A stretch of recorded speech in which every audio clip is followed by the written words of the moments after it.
पूरे 18 साल आंखें बंद रखने के बाद जब पहली बार मैंने आंखें खोली तो देखा कि बल में सोई मेरी बीवी असल में इस देश की महारानी है, और जिस नौकरानी के मैं रोज गाल खींचता था वो तो दुनिया की सबसे बड़ी तलवारबाज है। और घर का वो पुराना कुत्ता, वो 40 लाख साल पुराना महाराक्षस निकला। दरअसल महारानी को डर था कि कोई मुझे अपने फायदे के लिए इस्तेमाल न करे, इसीलिए उन्होंने तमाम बड़े बड़े लोगों को आम लोगों के भेष में मेरी हिफाजत के लिए भेजा था। पर उन्हें क्या पता था कि मैं कोई असली हीरो नहीं। मैंने खुद अपनी आंखें और अपनी पास बंद की थी, क्योंकि दूसरी दुनिया से आए मुझ जैसे इंसान के पास एक सिस्टम था जो कहता था आंखें बंद करो और ताकत बढ़ती रहेगी। हाँ, शुरू में बिना आंखों के जीना बड़ा मुश्किल था। कोई काम नहीं, कोई कमाई नहीं, भूख से मरने की नौबत आ गई। तभी एक अमीर घर की लड़की मिली जो घर वालों की शादी की जिद से बचने के लिए एक फेक हस्बैंड ढूंढ रही थी। मुझे क्या एतराज था, बस हाँ कर दी और फिर शुरू हो गई मेरी मजेदार जिंदगी। उस दिन मेरी आंखें बंद किए पूरे 10 साल हो गए थे। तभी अचानक सिस्टम का नोटिफिकेशन बजा, बधाई हो, इस बार तुमने जैकपॉट मारा है। सच में किस्मत खुल गई थी। सबसे ऊंचे लेवल का रिवॉर्ड मिला था, वज्र तलवार का दिल। उसी पल मेरे अंदर से एक ऐसी एनर्जी निकली जिसने आसमान को चीर कर एक बड़ी दरार कर दी। मैं खुद चौंक गया, अरे सच में आसमान फट गया। तुरंत सब एनर्जी वापस खींची और मन में बोला अभी किसी को नहीं हराना, अभी बस चुप रहना है। मालिक आप ठीक हो? नौकरानी नैलान यानरान भागती हुई अंदर आई, आंखों में हैरानी थी। मैंने कहा अरे मैं एकदम ठीक हूँ, तू क्यों घबरा रही है? साथ ही उसका गाल खींच दिया, पुरानी आदत है। तभी मन में एक आइडिया आया, यानरान तलवार सीखना है? उसने गाल ढकते हुए धीरे से सिर हिलाया। हाँ मालिक, मैं मालकिन और आपकी हिफाजत करना चाहती हूँ। मैंने एक नाटकीय अंदाज अपनाया, हाथ पीछे बांधे और बड़े रहस्यमय तरीके से बोलने लगा। एक बार एक बूढ़ा भिखारी मिला था, उसने कहा कि मुझ में गजब की टैलेंट है। फिर उसने मुझे एक पुरानी तलवार की किताब दी। खुद को तलवार का उस्ताद बताता था, पर मुझे लगा नकलची है। मैंने वो किताब पढ़ी, कुछ बातें समझ में आई। आज तुझे वही बताता हूँ। शुरुआत में नैलान यानरान बस मेरी बात सुनने का नाटक कर रही थी, पर जैसे जैसे मैं सिस्टम से मिली बातें बताता गया उसकी सांस तेज होने लगी। आंखों में एक अजीब चमक आ गई, तलवार की एनर्जी उसके चारों तरफ घूमने लगी और फूलों जैसी शेप्स बनने लगी। थोड़ी देर बाद उसके पूरे जिस्म एक झटका लगा, वो सीधे टॉप लेवल पर पहुंच गई थी। नैलान यानरान के मन में तूफान उठ रहा था। उसने मुझे ऐसे देखा जैसे कोई कमाल की चीज देख रही हो, पर मुझे लगा ही नहीं कि मैंने कुछ बड़ा कर दिया। बस एक जमाई ली और सोचने लगा कि सब्जी लेनी है। फिर लाठी उठाई और घर से निकल रहा। हमारा गांव देखने में तो एकदम सादा था, पर असल में यहाँ बड़े बड़े लोग छुपे थे। गांव का मुखिया असल में प्रधानमंत्री था, जो महारानी के हुक्म पर यहाँ बैठा था। जब उसने मुझे लाठी टेकते हुए आते देखा तो अपना चिंतित चेहरा छुपाकर मुस्कुरा दिया। तभी मुझे याद आया, सिस्टम ने एक नई चीज दी थी, फेस रीडिंग वाला हाथ। सोचा चलो इसी पर ट्राई करते हैं। बिना सोचे सीधे उनके गाल पर एक थप्पड़ लगाया और उनका चेहरा टटोलने लगा। वो तो गुस्से से लाल हो गए। इतने बड़े आदमी को इस तरह सबके सामने गाल थपथपाया जाए? पर मैं बोलता रहा, यार तुझमें तो जबरदस्त किस्मत है, ऐसी जगह बर्बाद क्यों कर रहा है, जा कहीं बड़ा काम कर। फिर और मजे लेने लगा, उनकी नाक पकड़ी और डांटने लगा। इतने साल हो गए, काम ढंग से किया, तरक्की हुई कुछ? पास खड़े नकली कोयला बेचने वाले सेनापति को हंसी रोकना मुश्किल हो रहा था। देश के सबसे ताकतवर मंत्री को एक अंधे आदमी की नाक से पकड़े देखना वाकई बड़ा मजेदार नजारा था। तभी लाल कपड़ों में महारानी मेडुसा आ रही। नैलान यानरान की बात सुनकर उनके मन में मेरे बारे में जानने की तेज इच्छा जागी थी और वो खुद देखने आ गई थी। मैं उस वक्त पास की सब्जी की दुकान पर पहुंच चुका था। दुकानदार असल में एक राजकुमार था जो सत्ता पलटने की फिराक में था। नाम था वांग चुआन। भाई प्याज है? वो पहले से परेशान था, मन में बावत के प्लान चल रहे थे। उसने ऊपर देखा, मुझे पहचाना और चेहरा काला पड़ गया। मुझसे नफरत करता था वो, क्योंकि उसे लगता था महारानी मेरी वजह से उससे दूर है। उसने सब्जी पटकी और मुझे सबक सिखाने उठा, पर मैंने पहले ही कहा भाई लगता है तू उत्तर का है। सुन मेरी बात, जल्दी से अपने घर वालों को वहाँ से निकाल। उत्तर का राजा बगावत करने वाला है और उसका बेटा दिल्ली में घुस आया है। जल्दी ही पूरे खानदान का काम तमाम होगा। ये सुनकर वांग चुआन सन रह गया, गुस्सा डर में बदल गया। उसने कांपते हुए पूछा, तुझे कैसा पता? मैंने हल्की सी मुस्कान के साथ उसके कंधे पर हाथ रखा और कहा, अंधा हूँ इसलिए अंदर की बात है, इसमें कोई बड़ी बात नहीं। वांग चुआन का मुंह खुला रह गया। उसी वक्त महारानी मेडुसा वहाँ पहुंच गई। मुझे उनकी मौजूदगी पहले ही महसूस हो गई थी। मैंने मुड़कर उनकी तरफ मुस्कुराते हुए कहा, अरे आ गए महारानी ने। पर मैं बिल्कुल बेफिक्र था। बोला ये झूठ नहीं है, 3 साल पहले जब महारानी गद्दी पर बैठी तभी से उत्तर का राजा चुपके चुपके तैयारी कर रहा है, सेना बढ़ा रहा है, लड़ाके जमा कर रहा है, और अब उसका बेटा वांग चुआन खुद अपने हथियारों को लेकर राजधानी में आ गया है। बस एक इशारे का इंतजार है, फिर लाखों की फौज शहर पर टूट पड़ेगी। बात खत्म होते ही सन्नाटा छा गया। वांग चुआन बुद्ध बन गया। इतने सीक्रेट प्लान को मैंने इस तरह खोल दिया जैसे मौसम का हाल बता रहा हूँ। महारानी की आवाज सख्त हो गई, इसका कोई सबूत है? मैंने एक नाटकीय अंदाज में उंगलियां चटकाई और बोला, सुनो आज मैं सबके सामने कैलकुलेट करके बताता हूँ। मैंने गिनती शुरू की और एकदम कॉन्फिडेंस से कहा, वांग चुआन के हत्यारे इस वक्त प्रधानमंत्री की हवेली में छुपे हैं और आज रात खून खराबे का प्लान है। नकली मुखिया यानी असली प्रधानमंत्री का मुंह खुला रह गया। ये अंधा सच बोल रहा है। महारानी ने एक नजर डाली और नकली शराब बेचने वाला सेनापति हवा की तरह गायब हो गया। थोड़ी देर बाद खबर आई, सच निकला, हवेली में छुपे हथियार पकड़े गए। वांग चुआन का दिमाग बंद हो गया। उसकी सारी ताकत छीन कर उसे घसीटते हुए ले जाया गया। जाते जाते उसने मुझे ऐसे देखा जैसे जान लेना चाहता हूँ, और मैं तो अपनी नेकी पर खुश था। उसकी पीठ पर चिल्लाया, भाई अभी भी कह रहा हूँ घर वालों को निकाल वहाँ से। आज मैं मिला समझ नसीब वाला।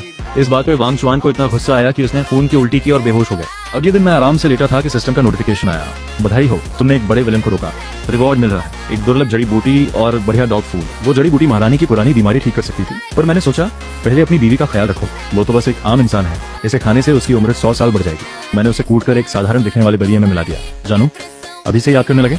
दरवाजा खुला, महारानी मेदुसा मुस्कुराते हुए अंदर आई। आज उन्होंने सारे कपड़े पहने थे और शाही अंदाज कहा जा रहा है। मुझे पहले ही उनके आने का एहसास हो गया था। मैंने मुस्कुराते हुए दलिये का कटोरा आगे बढ़ाया। लो, थकान उतारो। सुबह की धूप आंगन में फैली थी। बड़ा सुकून भरा नजारा था, जैसे कोई साधारण जोड़ा हो। महारानी थोड़ा रुकी। इतनी ताकतवर, इतनी डिसीजन लेने वाली औरत, पर उस पल कुछ अलग महसूस हुआ। उन्होंने चुपचाप कटोरा लिया, एक घूंट पिया और अचानक उनकी आंखें फटी रह गईं। ये तो यिन मिंग सोल फ्लावर है जिसे वो सालों से ढूंढ रही थी, और इस अंधे ने उसे एक साधारण दलिये में मिलाकर यूं दे दिया जैसे कुछ हुआ ही ना हो। उनके पूरे जिस्म में एक गर्म लहर दौड़ गई। सालों पुरानी बीमारी पल भर में गायब हुई। मैंने रुमाल निकाला और उनके होंठ के पास का दलिया पहुंच गया। उस एक छोटी सी हरकत पर महारानी का दिमाग एकदम ब्लैंक हो गया। सारी ताकत, सारी अथॉरिटी उस पल सब धुल गई। खानदान पुश्तों से सेवा करता आया है, अगर मैं कहूँ मेरे साथ काम करो तो करोगे? नहीं। मैंने तुरंत मना कर दिया। महारानी ने आंखें तरेरी। मैं कोई शेरनी हूँ या जो इतना मना कर रहे हो? वो नाराज होकर जाने लगी। तभी बाहर से एक तेज आवाज आई, सम्राट पधार रहे हैं। मैं चौंक कर उठ बैठा। अरे, कल बाजार में जो बात हुई, क्या वो इतनी जल्दी महारानी तक पहुंच गई? वो खुद मुझे रिक्रूट करने आई है। नैनान यानरान दौड़ती हुई आई, नाटक करते हुए बोली, मालिक, महाराज आ गए, जल्दी निकलो। वो मुझे खींच कर बाहर ले गई। तब तक मैं घुटने टेकने की कोशिश करता, एक हाथ ने मुझे थाम लिया। महारानी मेदुसा अपनी राजगद्दी पर टिकी थी, मुस्कुराते हुए देख रही थी। बोली, उठो, कोई जरूरत नहीं, हम यहाँ तुम्हें काम देने आए हैं। बहुत शुक्रिया, पर मैं इतना काबिल नहीं हूँ। महारानी ने जवाब नहीं दिया, बस नैलान यानरान को देखा। नैलान झट से मेरे कान के पास आई और धीरे से बोली, मालिक, अब मत करो ना नुकर। मालकिन दिल्ली चली गई हैं, जल्दी वापस नहीं आएंगी। क्या आप उनसे मिलना नहीं चाहते? मालकिन का नाम सुनते ही मैं रुक गया। फिर एक लंबी सांस ली और बोला, ठीक है, जो हुक्म। तुम जितना छुपाओगे उतना मजा आएगा। अगले दिन दरबार में महारानी ने ऐलान किया, शू साहब को हमका उपमंत्री नियुक्त करते हैं। किसी को कोई एतराज, सब चुप रहे। तब पश्चिम के राजा श्याहो युआन ने नाक बहुत चढ़ाते हुए कहा, हजूर, एक जंगली और वो भी अंधा इतने बड़े पद पर, ये तो बेइज्जती है। मैं उसकी तरफ देख तो नहीं सकता था, पर उसकी नफरत साफ महसूस हो रही थी। मन में बोला, तूने गलत बंदे से पंगा लिया। मैंने जल्दी से दिमाग में विलन्स की लिस्ट खंगाली। इसी से शुरुआत करता हूँ। बीच में ही बोल दिया, पश्चिम के राजा ने अपनी पावर बढ़ाने के लिए काला जादू सीखा है। 10,000 लोगों की बलि देकर ये शक्ति हासिल की है। और फिर मैंने एक लंबा सा मंत्र पढ़ दिया। श्याहो युआन का चेहरा अचानक बिगड़ने लगा। उसके जिस्म से हजारों रूहों की चीखें सुनाई थी, इसे फांसी दो। महारानी खड़ी हो गई, आंखों में गुस्सा था। पूरा दरबार सन्न था। क्या ये अंधा सच में सब जानता है? तभी एक नौजवान अफसर बोला, हजूर, इसने जरूर पहले से जांच पड़ताल की होगी, ये कोई जादू नहीं। मैं उसकी तरफ मुड़कर आराम से कहा, अच्छा तो फिर सुन, 3 साल पहले जो एग्जाम टॉपर बना था वो नकल करके आया था। तेरे बाप ने एग्जामिनर को रिश्वत देते वक्त डर था कि कहीं वो भूल न जाए, तो उसने जो कोड़ा गिफ्ट किया था उस पर तेरा बचपन का नाम गुड्डू खुदवा दिया था, है कि नहीं? वो अफसर एकदम पीला पड़ गया, टांगे कांपी और धड़ाम से गिर पड़ा। फिर उसे भी घसीटते हुए बाहर ले जाया गया। दरबार में सन्नाटा था। मैंने हल्की सी खांसी की और इत्मीनान से प्रधानमंत्री के सामने जा खड़ा हुआ। हाथ बढ़ाया और उनके बूढ़े चेहरे पर टटोलने लगा। प्रधानमंत्री झेप और गुस्से से मरे जा रहे थे। मैंने गंभीर होते हुए कहा, प्रधानमंत्री जी, मेरे गांव में एक मुखिया है, नाम है झेंग डूजोंग। उसकी जन्म कुंडली और किस्मत बिल्कुल आपसे मिलती है। मुझे तो लगता है ये आपका बिछड़ा हुआ भाई है। प्रधानमंत्री का चेहरा फड़कने लगा। वो जानते थे कि वो मुखिया खुद उनका ही भेस है, पर सबके सामने मानना पड़ा, हाँ, ऐसा एक बड़ा भाई है। दरबार में फुसफुसाहट शुरू हो गई। प्रधानमंत्री रोने रोने को हो गए। जिंदगी भर की इज्जत एक पल में मिट्टी में मिल गई। उन्होंने दयनीय नजरों से महारानी को देखा। महारानी थोड़ी शर्मिंदा होकर हाथ हिलाया। बस, दरबार खत्म। मैं खिसकने की सोच ही रहा था कि महारानी ने आवाज दी, शू साहब, आप दिल्ली में न हो, चलो पेरिस में रहो, काम भी आसान रहेगा। मैं थोड़ा चौंका, ये मेरे साथ इतनी फ्रेंडली क्यों है? फिर भी मैंने विनम्रता से मना किया, बहुत शुक्रिया, पर घर में बीवी इंतजार कर रही होगी, देर हुई तो वो चिंता करेगी। बीवी, महारानी के मन में एक अजीब सी हलचल हुई। अपनी बीवी से बड़ा प्यार है तुम्हें? मैंने एक लंबी सांस ली और अपनी पुरानी स्टाइल में बोला, दुनिया में बहुत कुछ है, पर जो 3 चीजें सबसे जरूरी हैं वो है सुबह, शाम और मेरी जान। महारानी मेदुसा का चेहरा लाल हो गया। उन्होंने जिंदगी में ऐसा सीधा और जोशीला इजहार कभी नहीं सुना था। दिल धड़कने लगा। शर्म में बोल बैठी, तुमने अच्छा कहा। फिर तुरंत मुंह दबाया और तेज कदमों से भाग गई। मैं सिर खुजाता रहा, ये हुआ क्या? फिर घर वापस आया। दरवाजा खुला तो जानी पहचानी खुशबू आई। अरे तुम कब आई? महारानी थोड़ा शर्माते हुए मिली। मैं मन ही मन खुश हो गया। हाथ पीठ पे बांधे आंगन में टहलते हुए सोचा, अच्छा है, दिल्ली में अब घर भी है, काम भी है। तभी एक कोने से एक पुराना सा देसी कुत्ता भौंकता हुआ निकल आया। जा, ये क्या तरीका है? मालिक घर आए हैं, दिखता नहीं। मैंने एक हल्की सी ठोकर मारी। वो असल में एक महाशक्तिशाली दिव्य जीव था, देश का रक्षक। जमीन पर लुढ़का, फिर उठा और गुस्से में झपटने लगा। मुझे एक पल के लिए खतरा महसूस हुआ। बिना सोचे एक तलवार की एनर्जी छोड़ दी। उस डिवाइन कुत्ते के सारे रोंगटे खड़े हो गए। उस ताकत के आगे उसकी रूह कांप गई और अगले ही पल पूरा एटीट्यूड बदल गया। पूंछ हिलाने लगा, मेरे पैर चाटने लगा। मैंने मुस्कुराते हुए उसका सिर सहलाया। बस इतना ही तो चाहिए था। पहले क्यों नहीं माना? नैलान यानरान पास खड़ी थी, दंग रह गई। ये डिवाइन जीव असली कुत्ते से भी ज्यादा चापलूस निकला। अगले दिन सुबह मैंने सिस्टम की दी हुई जड़ी बूटियां आंगन में लगाई और डिवाइन डॉग फूड का कटोरा निकाला। वांग चाय, खाना तैयार। दिव्य जीव को लगा, मैं ये सस्ता खाना कभी नहीं। और अगले पल मैंने उसका मुंह कटोरे में दबा दिया। खुशबू ने सारा घमंड तोड़ दिया। ये तो वो दुर्लभ डिवाइन फूड था जो हजारों साल में एक बार मिलता है। एक पल रुका, फिर सिर झुकाकर खाने लगा। पूंछ फैन की तरह हिलने लगी। यार ये तो बहुत बढ़िया है। तभी दोनों लड़कियां बाहर आई। आंगन में चमकती जड़ी बूटियां देखकर नैलान यानरान को लगा शायद नींद में है। महारानी मेदुसा के पैर लड़खड़ाए, लगभग गिर पड़ती और सबसे बड़ा शौक, देश का दिव्य रक्षक जंजीर से बंधा कटोरे में मुंह डालकर खाना खा रहा था, जीभ लटकाए। मैलान यानरान ने झट से कटोरा छीना और स्टोरेज रिंग से एक डिवाइन मांस का टुकड़ा निकाला। आप तो देश के रत्न हैं, ये सस्ती चीजें आपके लिए नहीं। जंजीर खोलने लगी, पर कुत्ते ने उस मांस को देखा, नाक फुलाई और उपेक्षा से मुंह फेर लिया। इससे तो दांत भी नहीं भरेंगे। उस कटोरे में जो था वो कहीं ज्यादा था। मैलान यानरान की आंखें फटी रह गई। वांगचाई ने खुद अपने पंजे से जंजीर वापस गले में डाली और मेरे पास आकर पूंछ हिलाते हुए लिपट गया। महारानी ने आकर पूछा, तुमने इसे क्या खिला दिया? ये तो डिवाइन जीभ है, पर हो गया है तुम्हारे पीछे पागल। मैंने हंसते उसे सहलाया, कुछ नहीं, गांव में कुत्ते पालने का एक्सपीरियंस है, ये बस मुझे पसंद करता है। महारानी का मुंह फटा, कुछ कह नहीं सकती थी, तो आंगन की चमकती जड़ी बूटियों की तरफ देखकर बोली, और ये सब? मेरे पास जॉब तैयार था। आज सुबह एक बूढ़ा आदमी सब्जी बेच रहा था, बेचारा लग रहा था तो सारा खरीद लिया और यहीं लगा दिया। गुस्सा मत हो, पैसे फिजूल तो नहीं किए। महारानी ने उन जड़ी बूटियों को देखा जो आधी दिल्ली खरीद सकती थी और माथा पकड़ लिया, पर उनके अपने भी राज थे तो चुप रही। नाश्ते के बाद वो काम पर निकल गई। मैलान यानरान रुकी, बोली, मालिक, कल पैलेस से ऑफिशियल ड्रेस आई है, पहन कर देखो। उसने दरवाजे के पीछे से 3 ग्रेड की अफसरी पोशाक निकाली। बॉस से मिलना है, थोड़ा फॉर्मल तो लगना चाहिए। मैलान आमतौर पर तलवार पकड़ती है, पर आज उसके हाथ नरम थे, बस कभी कभी उंगलियां मेरे सीने पर छू जाती थी। इस ठंडी तलवारबाज का चेहरा लाल हो जाता और वो झट से हाथ खींच लेती, रहने दो, मैं खुद कर लूंगी।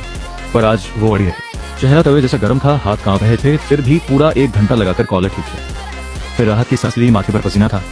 मैंने लाठी उठाई और बोला, चलो प्रधानमंत्री के घर चलते हैं। बाजार में चलते हुए चारों तरफ से बातें सुनाई दे रही थी। सुना, महारानी का नया चहेता एक अंधा है, 3 ग्रेड का अफसर बन गया है। अरे भाई, असली एम्परर को पता चला तो छत उड़ा देगा। मैलान यानरान ने टोपी झुकाई और आंखें ऊपर कर ली। इन बेवकूफों को क्या पता, चहेता और एम्परर एक ही इंसान है। पर इन सबसे बेखबर शहर की परछाई में एक खतरा पल रहा था। एक अंधेरी गुफा में वांग चुआन ने खून की उल्टी की, आंखों में आग थी। शू फेन्यान, तूने मौत को बुलाया है। उसने एक कम्युनिकेशन डिवाइस खोली, उसमें एक खूबसूरत नागिन जैसी औरत नमूदार हुई, नाम था फेंगमिन। वो बोला, मेरे एक काम करो, शू फेन्यान को खत्म करो, बदले में तुम्हारा भाई वापस मिलेगा। वो औरत खुशी से कांपने लगी। कॉल बंद हुई। वांग चुआन के होठों पर एक क्रूर मुस्कान आई। वो भाई, उसे तो वो कब का मार चुका था। मुझे इस सब की कोई खबर नहीं थी। मैं प्रधानमंत्री के ऑफिस में पहुंच गया। नमस्कार, मैं झुकने लगा, पर प्रधानमंत्री भूत देखने जैसे उचक पड़े और मुझे थाम लिया। अरे नहीं नहीं, बैठिए बैठिए। चेहरे पर ऐसी मुस्कान जो रोने जैसी लग रही थी। मन में थे, बस ये जल्दी जाएं। मैं खुशी से बैठ गया। बताइए, कोई काम हो तो? उन्होंने सिर हिलाया। कौन पागल होगा जो उनसे काम करवाएगा। तभी एक खुशबू आई और एक बेहद खूबसूरत औरत अंदर आई। उसने अपनी नरम उंगलियां मेरे कंधे पर रखी और मेरे करीब आ गई। आवाज में मिठास थी जो हड्डियां गला रही। ये थी फेंगमिन, एक खतरनाक असैसिन जो सोच रही थी एक अंधे को उल्लू बनाना बाएं हाथ का खेल है। मैंने हल्का सा पीछे हटने की कोशिश की, पर वो पीछे पीछे आती रही। आप कौन है? मेरा नाम वुमिंग है, 6ठे ग्रेड की अफसर, उसने मुस्कुराते हुए कहा। मैलान यानरान का चेहरा बर्फ जैसा ठंडा हो गया था। तलवार पकड़ने वाला हाथ हल्का सा कांप रहा था। तभी फेंगमिन अचानक पीछे हट गई, सुरक्षित दूरी पर। पास आओ, दूर जाओ, ये खेल नादान लड़कों का दिल तोड़ता है। पर मुझ पर कोई असर नहीं था। मैंने मन में सोचा, पहले छुओ फिर शर्मा कर हटो, ये तो क्लासिक मूव है। फेंगमिन ने प्रोफेशनल अंदाज अपनाया। प्रधानमंत्री से बोली, महारानी की बर्थडे पार्टी की तैयारी में शू साहब को हेल्प चाहिए, मैं कर देती हूँ। सुनने में तो बढ़िया लग रहा था, और असल में ये मुझे फंसाने की चाल थी। मैंने अंदर सोचा, सबसे खतरनाक जाल वो होता है जो तुम्हारे भले के लिए कहकर बिछाया जाए। प्रधानमंत्री की हिम्मत नहीं थी कि हाँ या न है। मेरी शांत आंखें देखकर बोले, ठीक है, जैसा तुम लोग सोचो। और ये बेकार का काम मेरे ऊपर आ गया। मन हुआ एक लाठी से मारूं, पर का अफसर हूँ, सब कुछ झेलना है। हम तीनों बाहर निकले। एटमॉस्फेयर बेहद अजीब था।